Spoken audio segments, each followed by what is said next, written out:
Hey guys, this is Abhishek from gadgetstudio.com, and today we are going to do the full review of Sony Xperia Z1. Sony Xperia Z1 is the latest flagship phone from Sony.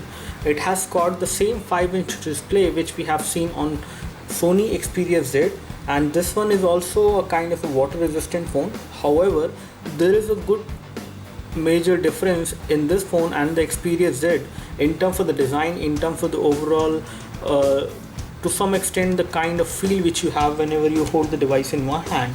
So this device is better in terms of the overall performance as compared to the Xperia Z. In terms of gaming, this is a pretty powerful device. It is running on Snapdragon 800 chipset, and the GPU on the device is Adreno 330, which is again a pretty good GPU and pretty powerful GPU when it comes to gaming. So there is no issue with this device as far as gaming is concerned or application performance is concerned. This device is pretty good on that as well. So let's start the review and let's take a look what we have in the device in terms of the overall specifications and what does that actually mean for you.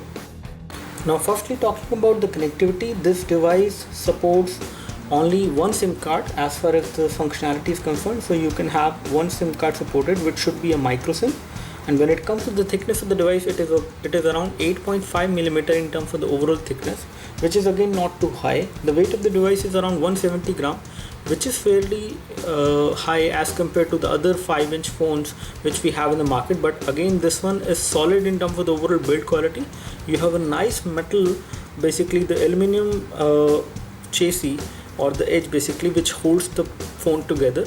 The back side of the phone as well as the front is actually made up of glass, and it is shatterproof glass, and it is quite resistant to the fingerprints and scratches. But you will see fingerprints over time whenever you start using this device for some time. Within 2 weeks you will see the fingerprints and scratches as well on this on the front as well as on the back glass. And we definitely recommend you to go for a screen protector both for the front as well as from the back once you use this device. It is IP58 certified, so that means it is dust proof and water resistant over 1 meter for 30 minutes. And when it comes to the display, you have TFT capacitive touchscreen display. This display is actually better and brighter as compared to the Sony Xperia Z which we have seen earlier. Let me just increase the brightness so that you can get an actual idea. So this is the full brightness, and again it is not very bright as compared to the other 5-inch phone which we have seen.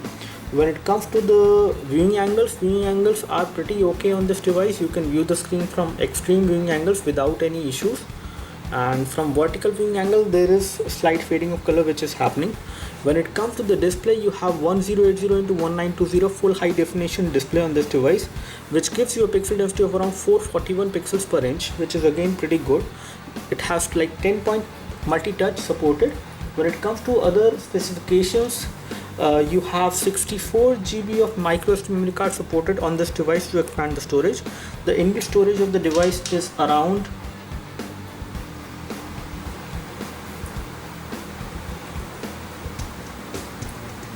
the inbuilt storage of the device is around 16 GB, and you have like 2 GB of RAM on this device. When it comes to the connectivity and ports, let me just give you an overview. Here we have a lanyard port, we have a dedicated camera shutter key on the device, and you have 20 megapixel camera with the G sensor on this device, which is going to give you very good images. You do have LED flash over here. On this side you have the connectivity for the SIM card basically, so you can insert a micro SIM inside this SIM tray. You have to eject the SIM tray out. You have the power and sleep key, which is a metallic button. You have the volume rocker on this side, again quite easy to access both of these keys. And at the bottom we have the loudspeaker mesh, which is pretty big, and the loudspeaker on this device is pretty good in terms of the loudness. You have the sections over here for the docks. You can actually mount this device on a dock as well, which will again come from Sony. And as far as the other ports are concerned, you have port for the micro USB for data syncing and charging. You have a micro SD card slot over here to expand the storage of the device. As far as memory is concerned, on the top we have the 3.5mm audio jack, and here we have nothing. And at the back we have glass, and the front as well we have glass. On the front we have the nice earpiece over here with the front camera, which is a 2 megapixel camera, can record high definition video at 1080p at 30 frames per second, and you can do the same from the back camera as well. However, this is not the LTE variant of the Snapdragon 800 chipset, so it cannot record 20 of the 4K video basically from the 20 megapixel camera which we have on the back side. When it comes to the front, at the bottom we have the touch capacitive buttons which are there within the display, not on the body of the phone, so they will take some part of the screen resolution. If we take a look over the version of Android this device is running, so the version of Android is 4.2.2 as you can see. And if we take a look over the storage part of it, on storage we have around 11.79 GB available to the user, and again you can increase the storage of the device with a micro SD memory card, but you cannot install applications on the micro SD memory card, but you can still move certain apps from the phone memory to the SD card. When it comes to RAM, you have like 2 GB of RAM on this device, out of which 755 MB or 760 MB of RAM is used, and you have around 0.97 GB of RAM which is free. When it comes to the display, let me just show you the display as well. On the brightness, it does support automatic brightness because of the sensors over here. And when it comes to wallpapers, video wallpapers are not supported, although you have support for static wallpapers, and live wallpapers you can support with third-party applications, and same you can do for the video wallpapers. Now in terms of the overall form factor and the weight of the device is fairly okay. The form factor of the device is also good because of these rounded edges. As you can see, it is quite easy to hold this device in one hand as compared to the Xperia Z1, which was having kind of corner edges, sharp edges basically, which was making the device difficult to hold in one hand. Now this is how the camera UI look like, as you can see. And if we take a look over the camera UI, we do have the option of toggling to the front camera, and let me just show you the view from the front camera. So the view from the front camera is pretty good. You can do a high definition video chat from the front camera, and when it comes to the settings, you have the self timer option as well. You can take self timer shots. You can also take 2 megapixel photos as well from this device. You do have HDR mode supported from the front camera as well. And let me just go back, and if we take a look over here, this is how the view look like from the back camera. And let me just go to the different modes. So you do have different kind of modes supported. Let's go to the superior auto mode as of now, and this is how the view will look like. And let me just take this photo from this device. So the camera does have some kind of auto focusing issues which we can notice, and we have just taken this photo, and let's compare this photo. And this photo has been taken in some indoor room with some artificial light as of now, and the photo looks quite grainy. It is not that good in terms of the clarity. However, we have like 20 megapixel camera on this device, and you do have different kind of modes which will allow you to take the photos in a different way. Like you have manual mode as well, you have time burst shot, in which, for example, if we take a photo of this device, we have like all these shots, out of which we can select which one is the best, and then we can save that particular shot, and all other shots will get deleted automatically. You do have some augmented reality effects as well while taking the photos, so you can have these effects. And the phone dialer on this device does not have the option of making a video call. Now this is how the messaging application look like, and again on the messaging application we see a very different kind of a keyboard which seems to be optimized in terms of the look and feel. The keyboard's key size is pretty decent. You do have continuous input supported on this device while typing, so there should not be any problem while typing on this device. And when it comes to the other things, like you can always type in the landscape mode as well in case you need to. Now one thing which we have noticed on this device, either you are using the camera or you are playing some game, the device gets really hot over here. But again, it is not too hot to make yourself uncomfortable. Whenever you are holding this device in one hand, you won't feel that much of heat, but it becomes slightly hot. When it comes to the pre-installed application, you get BigFlix application pre-installed, you get Flipkart ebooks, you get File Manager pre-installed, you also get McAfee security pre-installed, you also have some application which will allow you to scan QR codes, you have Office Suite application. So you get a large number of useful application which comes pre-installed. You also get some Sony specific application which will allow you to watch Sony channel for free on this device live, and you also have some Xperia player which will again play a lot of formats on this device without any issues as far as the video formats are concerned. The score which we have got on NT2 benchmark is 27453, which is a very good score for a device like this. And when it comes to ranking, this device is actually at the top, just below Samsung Galaxy Note 3 in terms of the overall benchmark score, because this device again has very good hardware configuration, that is the Snapdragon 800 chipset which we have on this device. And we have a 2.2 GHz quad-core processor on this device, which is the carry at 400 cores. And when it comes to GPU, you have Adreno 330 as the GPU. So this device is fairly good on the hardware front. Let's take a look over the score which we get on Ninamark. On Ninamark we have got a score of 60.0 FPS, which is one of the best score, and again this device can play almost any kind of graphic intensive game, including Frontline Commando D-Day, Modern Combat 4, Nova 3. Casual games like Temple Run, OZ, Subway Surfer run absolutely fine on this device without any issues, and there is no graphic lag which we can notice in any of these games. Taking a look over the system information which we have on this device, the model number is C6902. We have ARM V7 processor on this device, clocked at 2.2 GHz. It is a quad-core CPU, and the chipset is Qualcomm MSM8974. When it comes to the display resolution is slightly less than the resolution which we have quoted, that is 1080 into 1776, because of these touch capacitive buttons which does take some part of the screen resolution.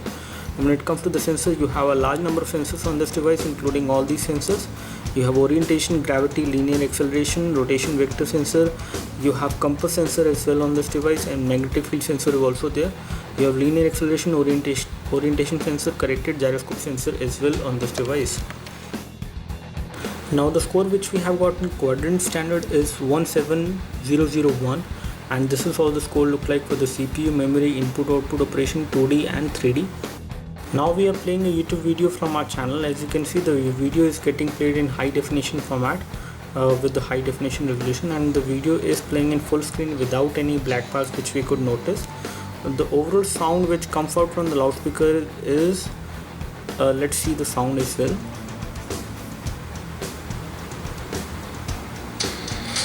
Hey guys, this is Abhishek from Gadgetsuit.com. So the overall sound which comes out from the loudspeaker is, the volume of sound which comes out from the loudspeaker is pretty loud. I would say not too loud, but again the placement of the loudspeaker is actually at the bottom over here, so it does not get blocked whenever you place this device like this on a table. It is pretty okay, and the viewing angles for the video are also pretty wide, especially when it comes to finding the charge. so there is no problem on this device as far as video playback is concerned. It can also play high definition video both at 720p as well as 1080p, and as far as LED notifier is concerned, you do have a LED notification light as well on this device, which is over here, which will light up whenever the device is charging. You also have support for GPS navigation on this device. You just need to make sure that the location access is on, and also make sure that the GPS satellite option and this Google location service should also be on whenever you are using GPS navigation on this device with the help of Google Maps. You do have the option of creating a portable Wi-Fi hotspot as well under this option, so you can use the 3G SIM card on this device to create a portable Wi-Fi hotspot. You can share the 3G internet as well, and you do have support for USB tethering, and Bluetooth tethering is also supported on this device. So the overall battery backup which we actually got from this device is around 1 day, although the battery on this device is a non-removable 3000 mAh battery. So the overall battery backup which we got from this device was around 1 day, and it is more than 1 day sometimes, even for a moderate user if you don't do much on the phone, especially as far as the music capabilities are concerned, or as far as the gaming and entertainment capabilities are concerned. If you are a moderate user, if you use applications a lot and you watch little videos and do a good amount of browsing, then this device is pretty good for you. It will give you more than 1 day battery backup in most of the cases, but for heavy user it will be less than 1 day. And the battery which we have on this device is 3000 mAh battery, which is a non-removable battery, which is again not a very good thing. When it comes to the connectivity options, it does have TV out, the MHL connectivity as well, and you do have OTG is also supported on this device. And let me just connect a flash drive to show you the same. So we have the slot over here for the micro USB basically, and once we connect a flash drive like this onto this device, we can see the flash drive is getting detected, and you can read the contents on the flash drive on this device with an OTG cable. However, the OTG cable does not come within the package. Now if we take a look over the multi-touch capability, we have like 10-point multi-touch supported on this device. So that's all from us as far as the full hands-on review of the Xperia Z1. We really like this device as far as the build quality is concerned. As far as the overall form factor is concerned, the gaming experience on this device is also very good. When it comes to the multimedia experience, the display is not that good in terms of the overall colors. I would say the colors are not very good looking or not very sharp in terms of the overall reproduction on this display. That is something which we can notice, but it is again pretty okay. In terms of the overall performance, this device is one of the best device which you can have. In terms of the overall, you can say a multimedia experience device, this is not a very good device because the display is kind of dull. Even at complete full brightness, it does not appear to be very sharp in terms of the colors. Apart from this, the device has a non-removable battery, so that is also a limitation as per us. And the camera on the device is around 20 megapixel camera. Again, being a 20 megapixel camera, the overall performance of the camera is not too good, but again pretty okay and much better than other budget Android devices which you have seen in the market. So do let us know if you have any specific question for the Xperia Z1. We would love to help you. You can like this video if this video helped you by clicking the like button below. You can subscribe to our YouTube video channel for more videos like this by clicking the subscribe button below. Thanks for watching this video. This is Abhishek signing off. Thank you.